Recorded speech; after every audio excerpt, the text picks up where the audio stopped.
Good morning, guys. How's everyone? I thought today I would take you on my week at home, the second week, and then we'll go for a walk. So let's. Did you eat my earrings? You know, the ones that I got from Tiffany? The ones I wore every day in the Camino?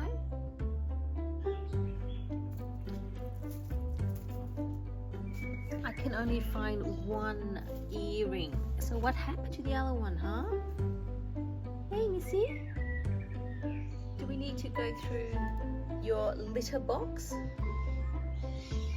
Okay, go hunt then. Obviously you're not interested in earrings. You're just trying to distract me by being very cute.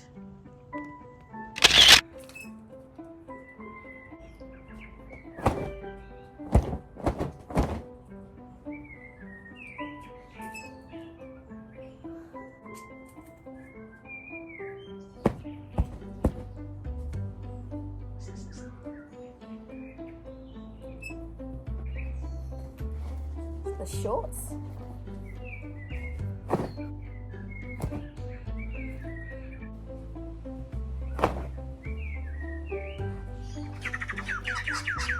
And that, my friends, is pretty much it, except for this, my Camino washing.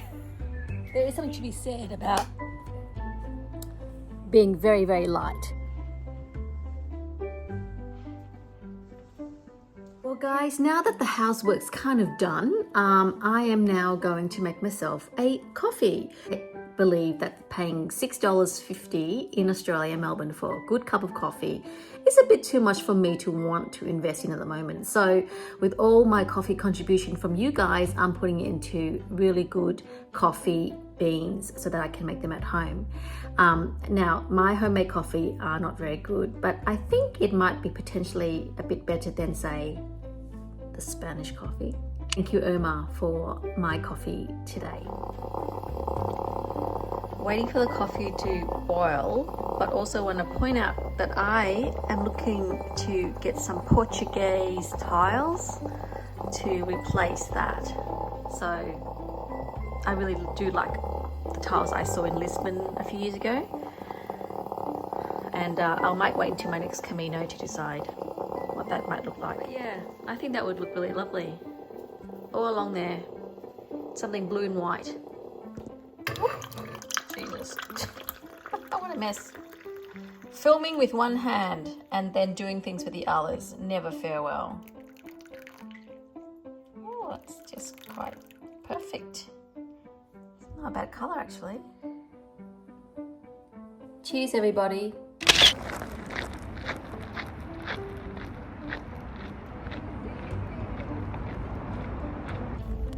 Well, isn't this the most Camino message? Love it. Yes, agreed. Such a cutie, such short legs. Yeah, little sausage guy. He's gorgeous. We call him sausage. Do you? Oh my goodness, he is adorable.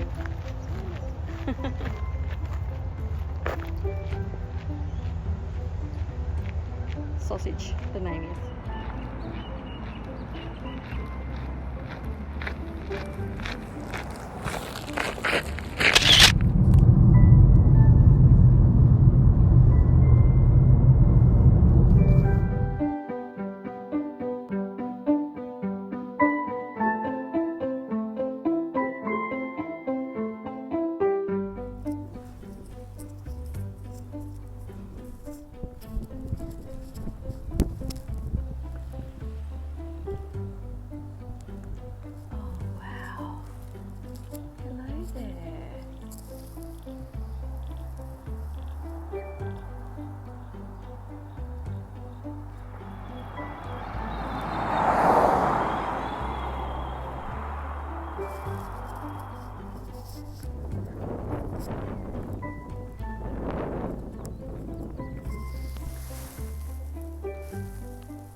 a month later.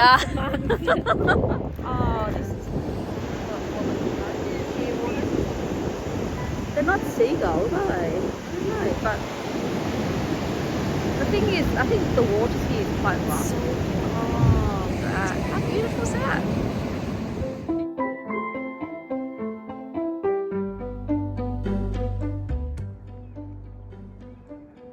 Do you think it's the birds? Yeah, I reckon. Oh my god, look how desperate they are with that. That is so funny, Lou. So I'm heading off. Sorry, Not say very- cleaner. I know, Oh, cleaner. that's Good afternoon, everyone. How are you? I'm actually a couple of hours out of Melbourne and just taking advantage of our beautiful bushland.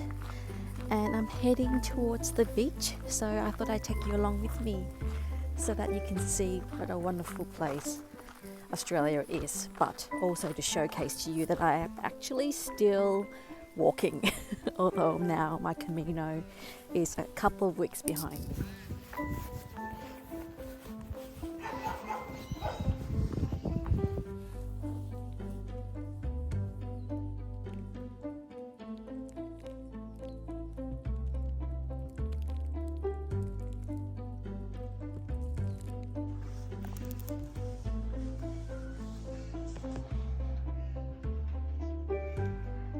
That is a very typical windmill of sort in rural Australia.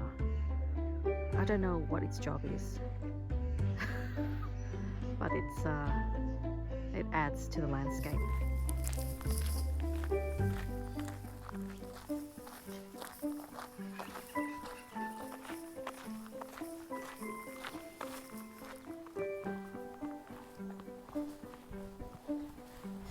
I love these gum nuts. Aren't they lovely? There's a storybook about gum nuts in for Australian children, and I can see the appeal.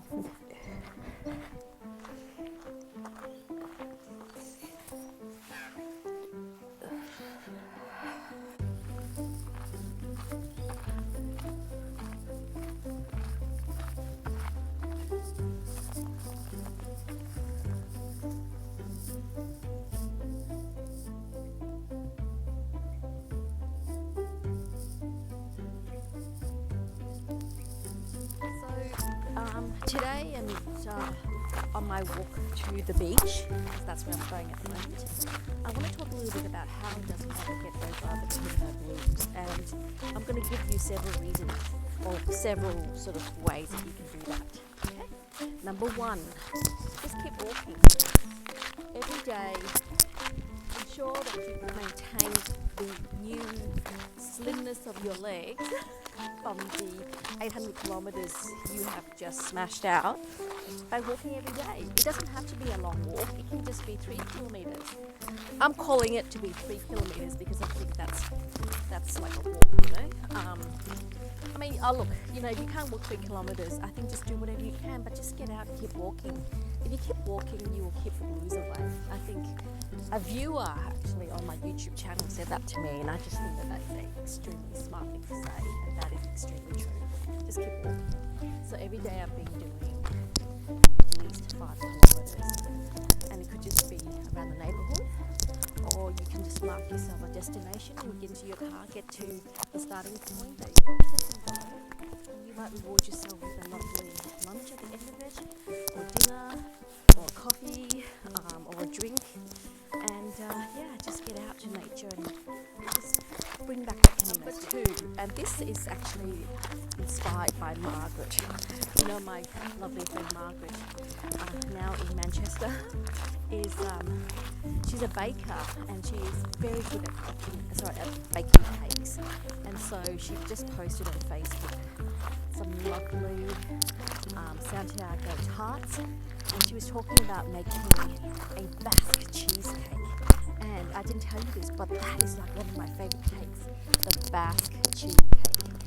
I also love the Osobro cheese as well as dessert. But Basque cheesecake, the Basque burnt cheesecake is absolutely delicious. The Santiago cake, I can totally eat it, and there's versions better than some. And I like the fact that it's got that almond flavour. Yeah, so she's doing those two cakes at the moment, and so yeah, baking for her is a way of keeping the Camino spirit alive.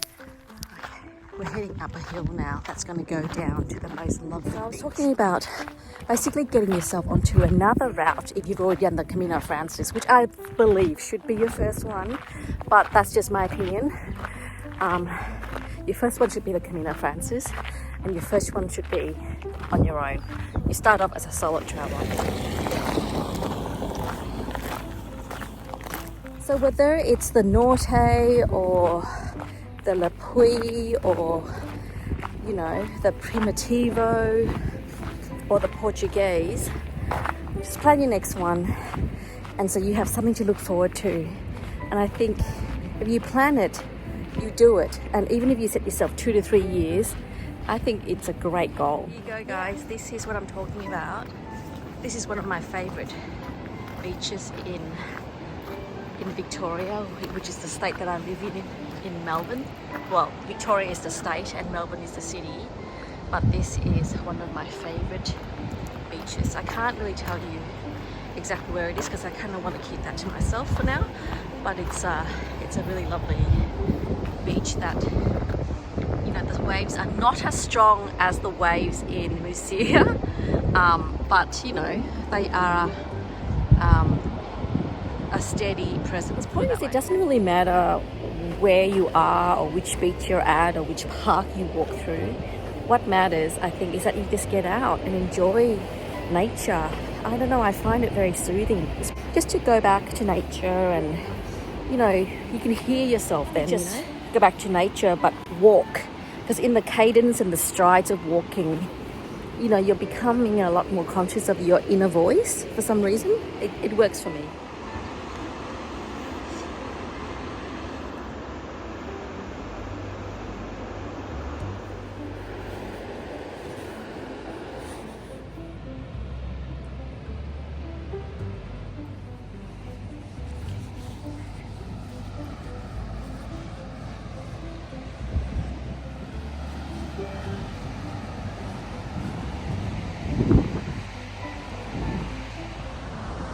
How beautiful is that? The clouds are out too.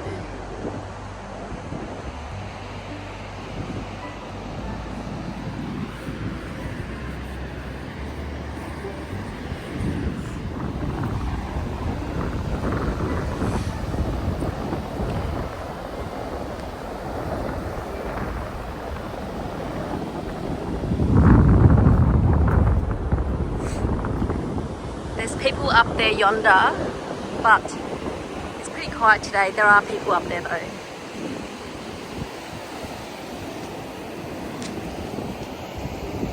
Gorgeous. Love it.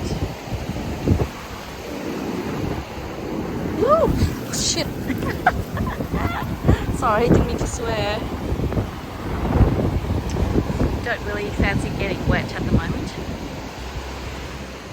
So the fifth way to keep the Camino spirit alive, yet keep the Camino blues away, is to journal, I think. Write about your experience, even if you post photos, little essays on your favorite social media platform, sharing with friends, keeping an upbeat sort of frame of mind, or not, it doesn't matter. But just talk about what it means to you. I think that would be very helpful. So journal about it.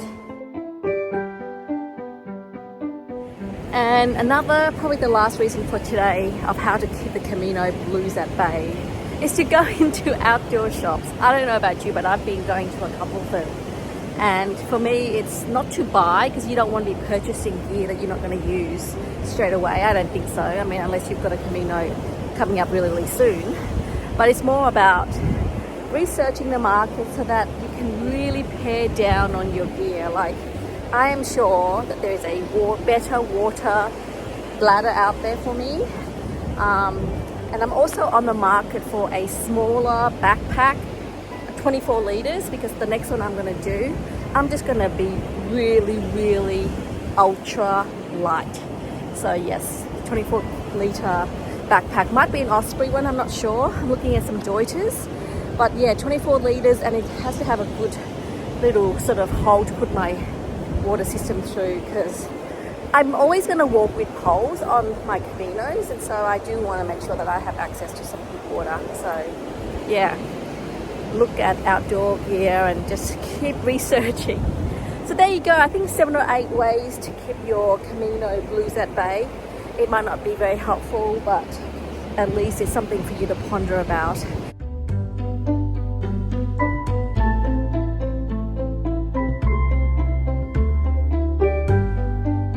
Whatever your creative pursuits are, if you are a writer, if you are a songwriter, if you're a painter, talk about the Camino and bring that into your reality, and I'm sure those memories will be fantastic for you. Oh, one more thing is you can always create a photo book, a coffee table photo book of the Camino. I think I might do that, but it's kind of low on my list because I've got a few other things that I need to do that's a bit more urgent, but I think that would be really great to offset your blues away. Another idea, this is probably number 8, is to frame your Compostela. Go on, do it, or even maybe like frame both your Compostela and your distance certificate if you've got those two, and just go into like a thrift shop and get a frame, so it doesn't have to be very expensive, and do it yourself if you don't want to get professionally framed.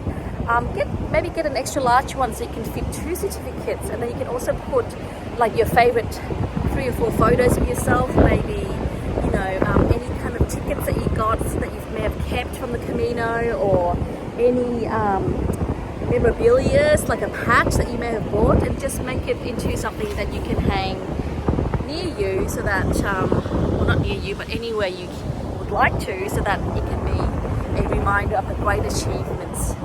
So yeah, that's another idea. Remember, it's always about one foot in front of the other. I learned that the hard way on some of those terrible days where it was so challenging with the elements and the gear, and I find that if I just put my head towards one foot in front of the other, I eventually will get there, and it's not a race, so do you.